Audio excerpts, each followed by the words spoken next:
Olá, eu sou o Marcelo Ramalho, você está no Repertório Marketing e Talks. O assunto de hoje é o futuro do varejo alimentar, novas tendências, tecnologia e comportamento.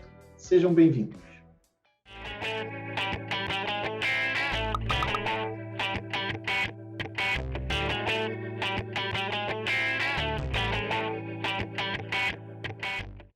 O nosso convidado de hoje, Marcos Escudeiro, é um dos maiores especialistas de varejo alimentar do Brasil.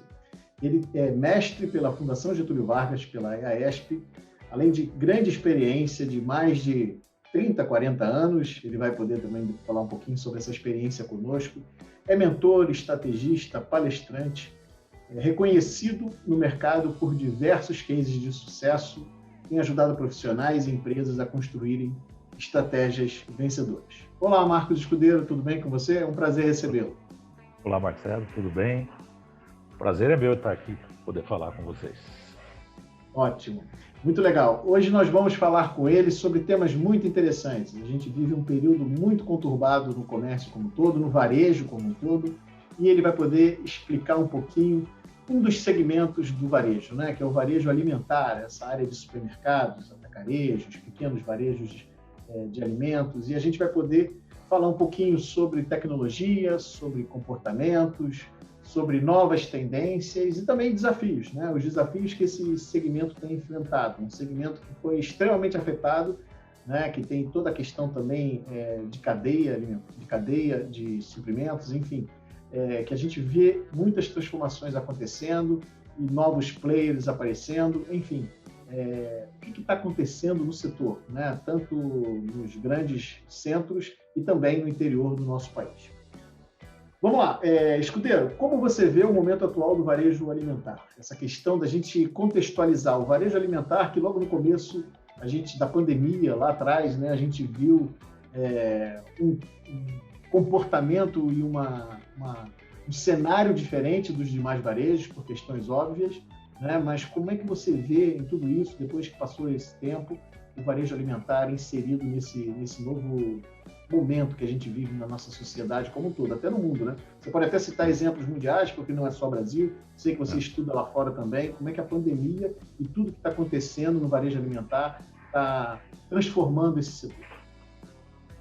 Bom, apesar dos 40 anos de experiência, a gente sempre tem uma experiência nova, né, que nós estamos vivendo. Agora, tem algumas coisas que são meio óbvias no mercado, para quem trabalha com marketing e mercado, que é o seguinte, é a observação do bolso do consumidor, né? Então, se você falar assim, o que aconteceu com o varejo alimentar?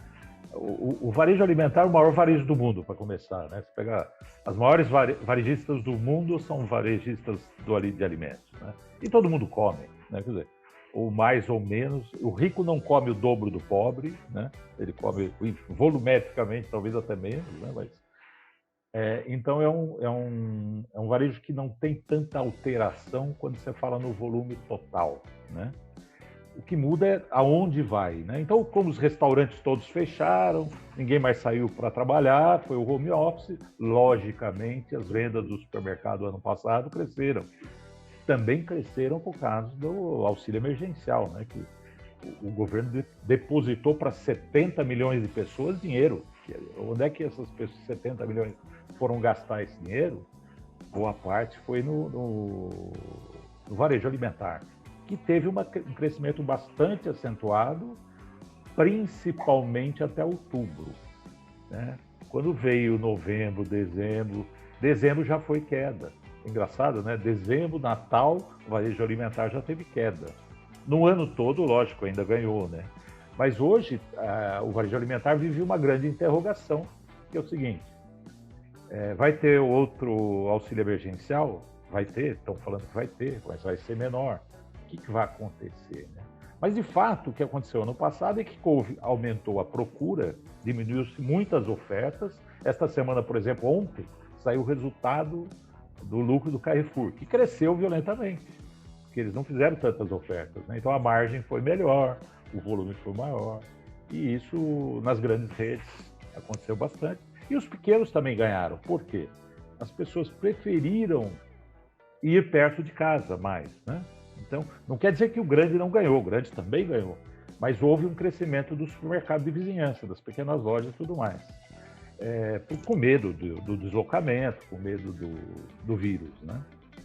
Uma coisa interessante, pode falar. O Escudeiro, que você falou aí do auxílio emergencial, a gente sabe que o impacto do auxílio emergencial, principalmente no interior, ele é muito mais impactante, digamos assim, muito mais potencializado, né? E nos grandes centros, a gente vê isso mais por regiões, né? As regiões onde estão as camadas que mais necessitam do auxílio emergencial.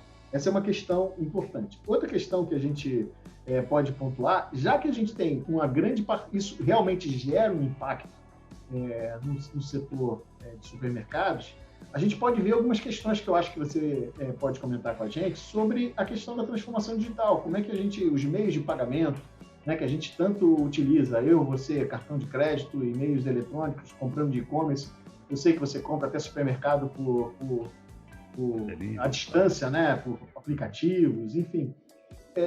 Qual o impacto desses meios de pagamentos, dessas questões que a gente está falando? Uma outra questão que eu gostei, essa é a pergunta, só comentando uma questão importante que você trouxe, é sobre a ótica de quando a gente observa o efeito no nosso setor, né? Você falou, olha, aumentou o consumo de alimentos, porque também os restaurantes estavam fechados. E as pessoas que comiam fora, né, logo no início ali da pandemia, elas não iam tanto não iam aos restaurantes e agora vão em menor frequência. Então, a gente aumenta a alimentação em casa. Isso é uma leitura que a gente tem que fazer com os setores que a gente está, que às vezes a gente acompanha só os nossos concorrentes, mas tem que olhar como um todo, né? O setor de venda direta, por exemplo, vendeu muito porque as lojas estavam fechadas e teve várias datas comemorativas nesse meio caminho. Mas voltando àquele tema sobre a tecnologia e o impacto disso, né? Eu gosto muito quando você fala e traz essas informações. Sim. Comenta um pouquinho essa questão, porque daqui a pouco a gente vai falar de futuro, então vamos falar de hoje, como é que é hoje? Poxa, por que tem tanto impacto na venda de alimentos, né, os R$600? E deu, realmente. Não só pela questão social, mas também tem outras questões por trás disso que você fala muito bem. Comenta pra gente. Na verdade, o mundo todo, já há alguns anos, não é? Isso a pandemia só acelerou um monte de coisa, né? Ou escancarou, né? Mostrou. O mundo vem perdendo a classe média, vamos falar assim, né? Existe um crescimento da riqueza e um crescimento da pobreza, né? Então, o mundo, a tendência do varejo alimentar há muitos anos tem sido de um crescimento de lojas que buscam vender barato. No Brasil, é óbvio, veja o que aconteceu nos últimos anos, o crescimento dos atacarejos, né? Hoje a gente nem precisa mais explicar o que é atacarejo, todo mundo já sabe. 65% das famílias brasileiras frequentam ou vão eventualmente a um atacarejo, né? E não dá para detalhar aqui, porque seria uma aula inteira, horas para explicar um pouco o que está acontecendo de transformação disso. Mas, levando para o lado do que se fala muito, né, do digital, da transformação digital, é lógico que está existindo uma transformação, mas isso tem se dado muito mais no não alimentar. O que se fala do alimentar existe, mas são nichos, né? Você fala assim, qual é a participação dos deliveries nesse grande volume de alimentos? É pequeniníssimo, é nicho, quer dizer, são grandes metrópoles, bairros bons, na periferia não chega delivery, nem Uber chega às vezes, né? Quer dizer, o grande volume do Brasil está cash, em dinheiro. Você veja as filas das pessoas que estavam na Caixa Econômica para sacar o dinheiro, né? Por mais que você pegue, o Pix bateu recordes, né? Agora com 30 bilhões, não sei o quê, divide por 4,7 trilhões, que é o consumo das famílias brasileiras. Dá 0,0 qualquer coisa, né? Então, você pega o e-commerce, dobrou de tamanho, quer dizer, mas era nada, vezes 2, né? Quer dizer, é muito pequeno, mas existe, lógico, todo o interesse das consultorias, dos palestrantes, a gente se inclui nisso, né? Mas de vender, né, a tecnologia. Eu sou um cara de formação de tecnologia, sou usuário total da tecnologia, mas a grande população brasileira não é, né? Tanto é que a Caixa Econômica mesmo fala que abriu 70 milhões de poupança digital. Eram pessoas que não estavam no sistema bancário, né? para receber... Não tinha CPF, não tinha endereço, né? Não tinha CPF. Não, tinha gente até sem CPF, exato. Sem endereço. Então, o que eu sempre falo, assim, eu falo assim, a regra número 1, e eu tive uma oportunidade muito boa na minha vida antes de entrar no varejo, e faz tempo, tá? Faz 40 e um pouquinho, eu fui um cara que escolhia a mídia. Eu trabalhei numa grande empresa de publicidade e eu fazia escolha de mídia. E naquele momento, eu tinha 19 anos só, eu fui ver o que era o público-alvo, né? Quem era o consumidor? Posso até falar, eu fazia mídia de Bamba e Quixute. Os mais velhos vão saber o que é isso, né? Da Alpargatas. Quem que usava Alpargatas, né? Que programa de TV ele assistia, né? Então, até hoje, a regra número 1, assim, não olhe para o umbigo, olhe para quem está na tua frente, quem é o seu vizinho, né? E aí, falando para o final da tua pergunta até, eu falo assim, pequeno varejo, como é que ele se vira? Conversando com os vizinhos. Pequeno varejo vende com o vizinho. Ele tem que andar na rua, ele tem que andar no bairro onde ele atua, né? Sair uma manhãzinha, sair andar, conversar com os seus clientes. O varejo pequeno é o que talvez seja o mais fácil de arrumar às vezes, porque ele está muito próximo, né? Ele sabe o nome do Marcelo, né? Ô, senhor Marcelo, o que o senhor não acha aqui? O que está caro aqui? O que o senhor gostaria aqui, né? É muito fácil o cara sobreviver assim, enquanto que uma grande empresa está distante. Imagina esses atacarejos, tem loja no Nordeste ou no Centro-Oeste, e muitas vezes a administração é tão centralizada, né? Eu tenho amigos, por exemplo, eu tenho um amigo que ele tem uma indústria no Piauí, é uma indústria da moda, mas ele vende produto popular, e para ele vender numa rede de atacarejo nacional, ele tem que vir para São Paulo, né? Convencer os caras aqui que o produto dele é de lá, entendeu? Então, tudo isso, essa distância do cliente, né? Quando a gente fala, eu vou citar um grande cara que todo mundo conhece, o Abílio Diniz, que foi meu chefe, trabalhei com ele, né? E esses dias eu estava comentando, né, que as pessoas não estão experimentando. A experiência é você ir, não é visitar a loja, é comprar. E o Abílio ia nos concorrentes. Eu falo, todo mundo tem que ir nos concorrentes. Mas não é visitar a sua loja, né? Você fica olhando o seu umbigo, né? E nesse sentido, os pequenininhos têm uma vantagem, que eles estão ali, conversam com o vizinho e tal, né? A tecnologia não está afetando esse pessoal. Porque o que está se falando de conhecimento do cliente, de inteligência artificial, do CRM e tudo mais, mas estão esquecendo do consumidor mesmo, de conversar ali. Tem um passo longo até usar. Eu tenho um exemplo claro aqui, que eu coloco de vez em quando eu posto, né? Eu sou um cara já da faixa dos 60 a mais, né? Não tenho filhos, tá? E toda semana eu recebo um e-mail de uma empresa que eu estou cadastrado, de supermercado, oferecendo fralda infantil. Pelo menos se fosse fralda geriátrica, tinha a ver, né? Assim, e que inteligência artificial é essa, né? Que inteligência artificial é essa? Então, ainda tem muito... E é das empresas que mais saem na mídia, como inovação tecnológica e tudo mais, né? E eles fazem isso, sabe por quê? No meu ponto de vista, por causa das ações na Bolsa. Então, eles divulgam um monte de coisa que estão fazendo, mas você vai na loja ali embaixo, que nem eu tive ontem, passei numa grande loja de classe A aqui, onde reformaram a loja, tá linda a loja, né? Só que não tinha ninguém para atender, entendeu? Eu e minha esposa passamos para tomar um café, uma moça coitada sozinha, para atender 5 mesinhas, atender o café, servir o pão, que é a parte da padaria do supermercado, né? Então, não é só a beleza, né? É um conjunto de coisas que tem que fazer, né? Desculpa, interessante. Aí a gente vê que é um cenário diferente, né, Marcos? Assim, a gente consegue separar o varejo alimentar de outros tipos de varejo, que é importante a gente conseguir fazer essa leitura. Afinal de contas, se a gente fosse falar de moda, era um comportamento totalmente diferente, né? A gente tem amigos que trabalham com moda. Quando a gente entra nesse debate, quando eu junto vocês dois, por exemplo, a gente vê cenários diferentes no mesmo país, né? Claro que ainda tem de moda, de luxo e tudo mais, mas até a moda como um todo. E o varejo alimentar tem essas particularidades. Diante disso, né, a gente vê tanto algumas empresas investindo em inteligência artificial e tantas tecnologias sendo colocadas, mas elas sabem que, no fundo, o retorno dela vai vir de boa parte sobre o analógico num processo de transformação digital não tão rápido quanto se imagina Não é nem quanto Espera. essas empresas poderiam, quanto se imagina que essas empresas estariam, né? Quem não conhece o setor acha que, poxa, o supermercado é altamente tecnológico, mas não.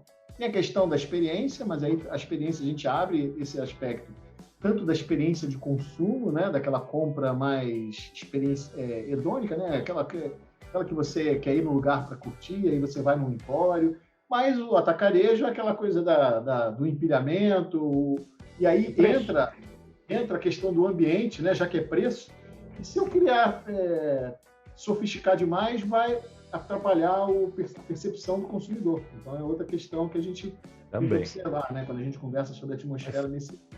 Aí a questão futuro disso tudo, já que a gente vê que é um setor que caminha de um formato diferente de transformação e também de impacto das tecnologias, e também tem a questão que você comentou do poder aquisitivo das pessoas, que são mais analógicas, digamos assim, não tem acesso à internet, né? Esse que está ganhando R$600 não tem CPF, não tem comprovante de residência, provavelmente se tem internet, não é uma internet boa, e não é constante durante o dia inteiro que ele pode acessar, não tem acesso às vezes pega uma internet do vizinho, numa loja, a gente conhece vários casos quando você estuda a questão social de impacto da inclusão digital nesse sentido. Como é que você vê o futuro assim? Vamos colocar, nós estamos em 2021, em 5 anos, vamos ter um passo grande e quais são os principais caminhos que o varejo deve tomar nesse momento, no Brasil principalmente? Tem dois extremos. Infelizmente, nós estamos perdendo a classe média, isso é muito claro, né? E tem dois extremos de desenvolvimento, né? A indústria alimentícia em si está olhando muito pelo lado da sustentabilidade. Então, hoje você está vendo carne vegetal, né? O Brasil já está adiantado nisso, porque já que ele é o maior exportador de boi, né? Vamos falar assim, se ele não correr atrás de fazer o boi verde, ele vai perder o mercado. Então, hoje, o Brasil já exporta hambúrguer vegetal, né? Tem o Incrível Burger, tem o Impossível Burger e outros burgers. Ontem eu vi uma coisa impressionante, que tem uma indústria, não no Brasil, fora, produzindo frutos do mar, né? Eu olhei 2 camarão e disse que era feito de vegetal. Eu não acredito, a foto não parece. A foto parece um camarão, né? Entendeu? Impressionante. E também a carne desenvolvida em laboratório, que é carne, a tecnologia celular, né? Criado em proveta, vai. Então você vê, tem fotos maravilhosas de carne, você olha e fala assim, até dos bifes wagyu, né, que as carnes caras do Japão já tem desenvolvido em laboratório, não precisa mais de boi, né? Então você fala assim, tem os extremos, que é essa do pessoal da sustentabilidade, mas é um produto ainda muito caro, né? Então, para zerar a produção de carbono, né? E a sustentabilidade, e tem o lado do pessoal que precisa comer mais barato. Daqui 5 anos, tudo indica que não vai mudar grande coisa. O que está acontecendo é que as lojas de hard discount, que são aquelas que vendem mais barato no mundo, estão crescendo demais. Esse ano foram os que mais cresceram na Inglaterra, nos Estados Unidos. A rede Aldi nos Estados Unidos já passou das 2.000 lojas.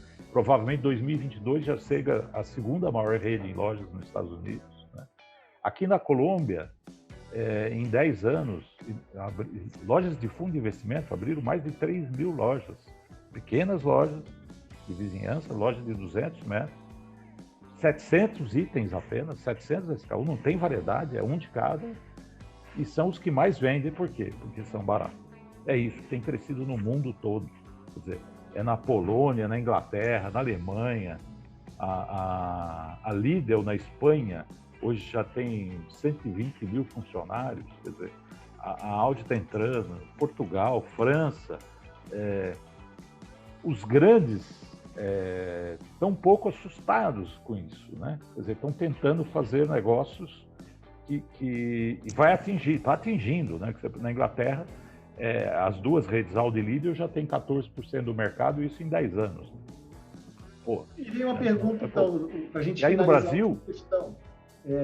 Antes de você complementar, a última pergunta, assim, você já falou um pouquinho do pequeno varejo, e eu queria saber o seguinte, já que a gente vê o crescimento do hard discount, que é a loja de produto barato, né, mais barato, e menores de 200 metros quadrados, ou nesse sentido, aí, com pouca variedade, Não seria esse um desafio para esses pequenos negócios de lojas de periferia no Brasil, caso isso aconteça com uma intensidade maior aqui no Brasil?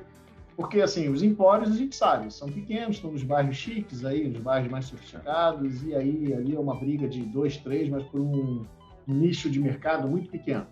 Mas ali, quando a gente vai para as periferias, né, do Brasil e também para os interiores, essas lojas não seriam, se isso acontecesse no Brasil, não seria um grande desafio para esses pequenos negócios? Seria a última questão, já que você falou lá há alguns minutos sobre o pequeno varejo. Na verdade, é o seguinte, eu volto àquela questão que eu coloquei. O conhecimento do vizinho, né? Pequeno varejo, porque essas lojas pequenas, na verdade, esses hard discounts, eles não vão vender produtos baratos, eles vão vender os mesmos produtos, mais baratos, um preço melhor. Mas são só poucos itens, poucos SKUs, né? Como se fala, né? Poucos itens. O vizinho dessa loja tem que vender o resto. Então, se essas lojas pequenas de hard discount se estabelecem, ou mesmo o atacarejo hoje, quando se estabelece num local, ele tem um sortimento menor. Quer dizer, como os pequenos sobrevivem? Vendendo o restante, vendendo o complemento. E geralmente, esse complemento é o complemento que dá mais margem, né? Porque os atacarejos estão vendendo arroz, feijão, óleo, aqueles produtos que têm maior briga de preço, né? E o vizinho vende o produto que tem uma margem um pouquinho melhor. Aquele produto que o cara precisa ir todo dia. Você não vai todo dia comprar pão no atacarejo, né? Aliás, nas pesquisas de Nielsen e tudo mais, da Kantar, as pessoas frequentam o atacarejo, em média, uma vez por mês. E o de vizinhança, 4 vezes por semana. Entendeu? Então, os itens de perecíveis, a fruta e verdura, o pãozinho e várias outras coisas que não estão na competição direta do arroz, feijão e óleo, vamos chamar assim, né? Continua sendo na vizinhança, né? Por isso. Então, tem uma oportunidade, assim, conhecer e saber aquilo que o seu vizinho quer comprar, não aquilo que você acha. Porque o que a gente vê muito, que a gente entra às vezes no varejinho, e fala, você vê uns produtos lá e fala assim, putz, o vendedor foi muito bom, né? Porque tuchou porcaria na lojinha do cara, o cara tá com o dinheiro parado lá no estoque. Isso a gente vê em todas as redes, até das grandes, né? Eu falei assim, é amigo do comprador, né? É amigo. Não pode ter amigo nesse negócio. Esse negócio é negócio, né? Então, eu sou muito seu amigo, Marcelo, mas na minha loja o teu produto não vai vender, entendeu? O sortimento é um negócio, tem que ser assim, refinadíssimo.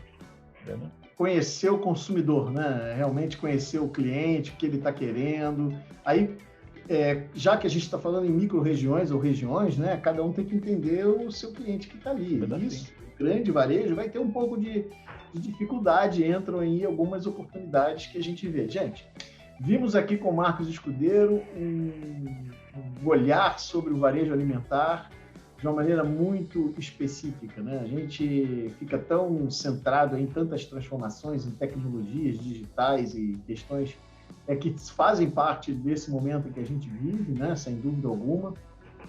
Mas a gente tem que ter esse olhar, tanto quanto, digamos assim, tropicalizado, né? Olhar o Brasil como um todo, olhar o cenário internacional, o que acontece lá fora, que foi o que o Marcos Escudeiro nos trouxe também, né? A questão dos hard discounts, como estão crescendo lá fora, e lá existe poder aquisitivo melhor que aqui, ou seja, é uma questão comportamental também que está vindo, né? Então a gente precisa observar isso sobre a ótica. Pode falar, Marcos, para encerrar para a gente caminhar. Eu lembrei de uma coisa também, quando a gente fala de consumidor, volta e meia eu vejo publicação com pesquisa, né?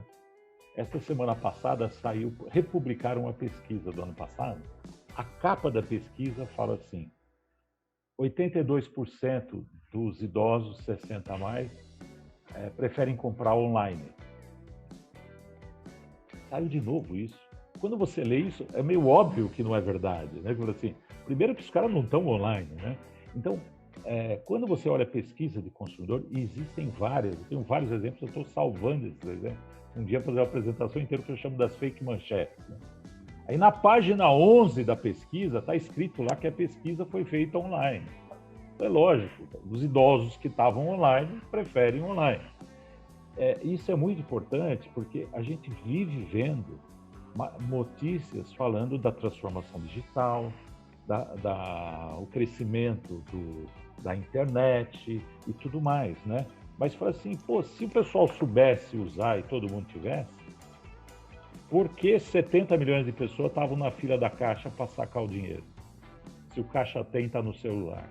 Agora o cara tem um pré-pago que mal acessa qualquer coisa. Isso não entendeu?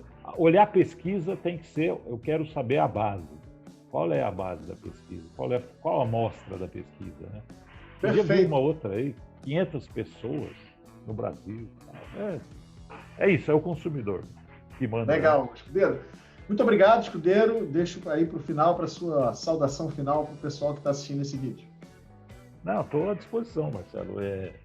Se alguém quiser conhecer um pouquinho, não sei se eu posso fazer minha propaganda aí, mas tem um site, escudeiro.com.br, tem meus dados, minha história, um pouquinho dessas coisas aí por aí. Tá bom? Obrigado, Marcelo. Perfeito. Muito obrigado, Marcos Escudeiro. Se você gostou do vídeo de hoje, dá um like e compartilha. Cadastre-se no blog e siga nas mídias sociais. Tem sempre assuntos sobre marketing, comunicação e branding.